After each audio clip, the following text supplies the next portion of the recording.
Qui 108 anni fa morirono 500 cavalieri e 500 cavalli, giovani, molti dei quali poco più che ragazzi, colpiti per decisioni e interessi lontani da loro.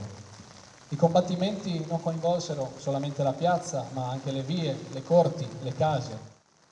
Commemorato in Piazza Iulia da Comune, Esercito Italiano e Cittadinanza, il 108° anniversario della battaglia di Pozzuolo del Friuli, considerata cruciale per le sorti della Grande Guerra. Tra il 29 e il 30 ottobre 1917, soldati della Seconda Brigata di Cavalleria e della Brigata Bergamo combatterono contro l'avanzata austro-tedesca, guadagnando il tempo necessario affinché la Terza Armata potesse mettersi in salvo oltre il tagliamento e attestarsi sul Piave.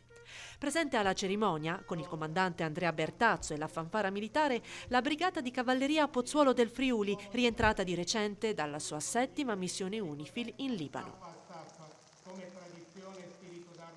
È sempre per noi un momento emozionante rivivere in questa piazza dove 108 anni fa 500 cavalli e cavalieri persero la vita, ecco, richiamare un messaggio che deve essere assolutamente di pace, e quindi ci fa piacere che da questa piazza la nostra brigata, che porta il nome di Pozzuolo del Friuli, che è impegnata in tutto il mondo con missioni di pace, sono appena rientrati dal Libano, ecco, abbiamo fatto tutti assieme un grande messaggio di pace e loro proprio direttamente lo testimoniano nel loro operato quotidiano. Di nobiltà d'animo, di dedizione al servizio della patria.